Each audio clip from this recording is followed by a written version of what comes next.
एक बार जब राजा विक्रमादित्य शिकार खेलकर भूख प्यास से व्याकुल घर आए तो महल के आंगन की व्यवस्था देखकर विचलित हो उठे। किसी बच्चे ने मल त्याग किया हुआ है तो किसी का नाक बह रहा है। ये सब देख वो अपनी भाभी से बोले, क्या आप में थोड़ा सा भी सलीका नहीं है? ये महल का आंगन कम और पशुओं का बाड़ा ज्यादा दिख रहा है। किसी बच्चे ने मल त्याग किया हुआ है तो किसी का नाक बह रहा है। कोई ये सब देख के कैसे भोजन ग्रहण करेगा? तब उसकी भाभी उसे ताना देते हुए बोली, देखूंगी तुमको भी, तुम कौन सी सर्वगुण संपन्न रानी अबोल्दे को ब्याह कर लाओगे? भाभी के बोल विक्रमादित्य के हृदय में तीर की तरह लगे। वो तैश में आते हुए अपनी भाभी को बोले, अब तो रानी अबोल्दे को ही ब्याह कर यहाँ लाऊंगा। इतना कह विक्रमादित्य बिना भोजन ग्रहण किए हुए ही वापस मुड़ गया और चल पड़ा रानी अबोल्दे के राज्य की तरफ। विक्रमादित्य रानी अबोल्दे की इस बात से भली भांति परिचित थे कि रानी अबोल्दे अप्सराओं से भी सुंदर, विदुषी और सरल गुण संपन्न स्त्री है। बड़े से बड़े राजा महाराजा, चक्रवर्ती सम्राट तक उससे विवाह करना चाहते थे, किंतु रानी अबोल्दे की शर्त थी कि जो कोई भी उसकी चुप्पी को तोड़कर रात के 4 पहरों में उसको 4 बार बुलवा देगा वो उसी के साथ विवाह करेगी। जो भी राजा या राजकुमार ऐसा करने में असमर्थ होता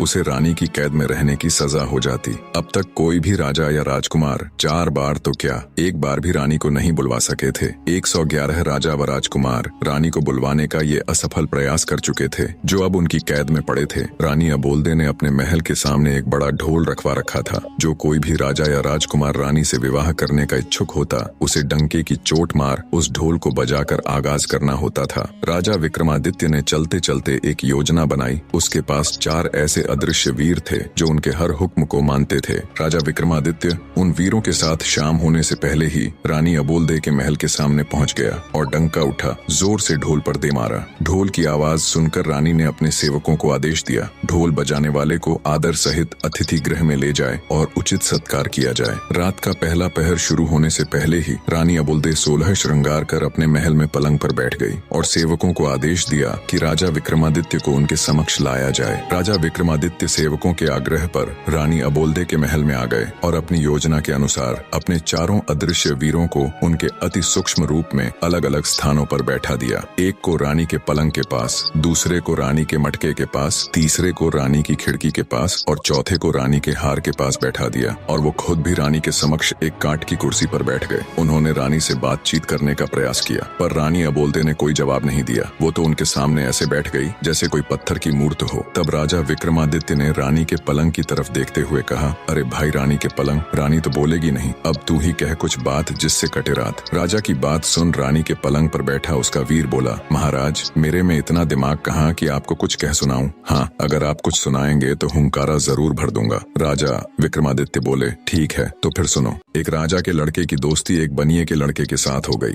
बाल्य अवस्था से ही दोनों साथ रहने लगे, साथ शिक्षा ग्रहण करते, साथ खेलते कूदते। दोनों की मित्रता इतनी गाढ़ी हो गई कि दोनों एक दूसरे के बिना रह नहीं पाते। समय बीता, दोनों जवान हो गए। एक दिन बनिए के लड़के को उसके पिता ने कहा, बेटा अब तुम युवा अवस्था में आ गए हो, ज्यादा दिनों तक बहू का मायके में रहना ठीक नहीं है। तुम अपने ससुराल जाओ और अपनी पत्नी को ले आओ। पुराने समय में छोटी उम्र में ही बच्चों की शादियां कर दी जाती थीं। जब लड़का लड़की जवान हो जाते तब लड़का लड़की को अपने घर ले आता। बनिए के लड़के ने कहा, पिताजी मैं अपने मित्र राजकुमार जयराज को भी अपने साथ लेकर जाना चाहता हूँ। हमने एक दूसरे से वादा किया है कि हम दोनों एक दूसरे के बगैर कहीं नहीं जाएंगे। बनिया बोला, बेटा मुझे तो कोई परेशानी नहीं है, लेकिन ध्यान रखना तुम्हारी ससुराल में राजकुमार की आप भगत उसकी प्रतिष्ठा के अनुरूप ही हो। बनिए का लड़का चंद्रपाल अपने पिता से आज्ञा ले राजकुमार के साथ अपनी ससुराल की तरफ चल पड़ा, पर मन ही मन उसे पिता की कही हुई बात खाए जा रही थी कि राजकुमार की खातिरदारी उसकी प्रतिष्ठा के अनुरूप ना हुई तो कहीं उसे बुरा न लग जाए।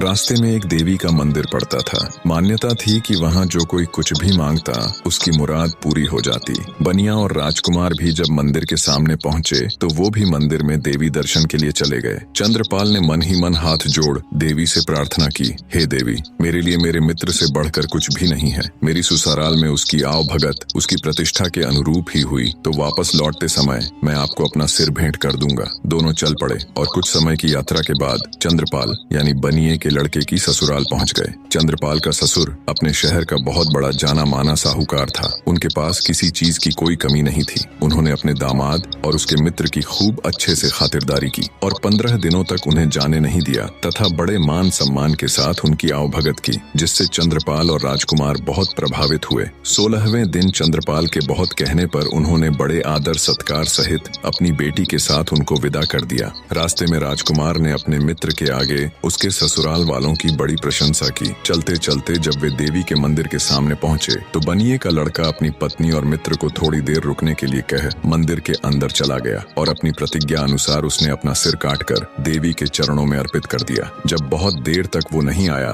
तो राजकुमार जयराज उसे देखने के लिए मंदिर गया। उसका कटा हुआ सिर देखकर उसके पैरों नीचे से जमीन खिसक गई। सोचा अगर मित्र ही जिंदा नहीं रहा तो मैं जीकर क्या करूंगा। उसने भी अपना सिर कलम कर लिया। उधर जब नव विवाहिता चंद्रकला को बहुत देर इंतजार करते हो गई तो वो भी किसी अनहोनी की आशंका से मंदिर के अंदर गई। जब उसने वहां का नजारा देखा तो उसके होश उड़ गए। उसकी जोरदार चीख से वातावरण दहल उठा। रोते हुए वो देवी के सामने बोली, हे माँ, ये क्या अनर्थ हो गया। अपने पति के बिना मैं ससुराल जाकर क्या करूंगी। सब मुझे ही अभागन कह मेरे ऊपर लांछन लगाएंगे। अब मेरे जीने का भी कोई मतलब नहीं रह गया। जैसे ही उसने तलवार उठाई तभी देवी माँ प्रकट हुई और उसका हाथ पकड़ते हुए उसे ऐसा करने से रोक दिया। तब चंद्रकला बोली, हे देवी माँ, मेरे पति और उनके मित्र की बलि तो आप ले ही चुकी हो। इन दोनों को तो आपने अपना बलिदान देने से नहीं रोका, तो अब मुझे क्यों रोक रही हो। मेरी भी बलि ले लीजिए। और वैसे भी मैं अपने पति के बगैर जीकर करूंगी भी क्या। देवी माँ बोली, मैं तुम्हारे पति की भक्ति, राजकुमार जयराज की दोस्ती और तुम्हारी अपने पति के प्रति निष्ठा और प्रेम देखकर बहुत प्रश्न हूँ। इसलिए मैं तुम्हारे पति और राजकुमार दोनों को जीवन दान देना चाहती हूँ। तुम ऐसा करो, दोनों के शीश उनके धड़ के ऊपर ज्यों के त्यों रख दो। मैं उन्हें पुनर्जीवित कर दूंगी। चंद्रकला ने जल्दी जल्दी से उन दोनों के सिर उठाए और उनके धड़ों के ऊपर रख दिए। देवी माँ ने अपना हाथ उठाकर एक दिव्य प्रकाश की किरण छोड़ी और दोनों जीवित हो गए। उनको जीवित करने के बाद देवी माँ अंतर्ध्यान हो गई, लेकिन जल्दबाजी में चंद्रकला से एक गड़बड़ हो गई। उसने अपने पति का सिर राजकुमार के धड़ के ऊपर रख दिया और राजकुमार का सिर उसके पति के धड़ पर। राजा विक्रमादित्य रानी के पलंग से बोले, रानी के पलंग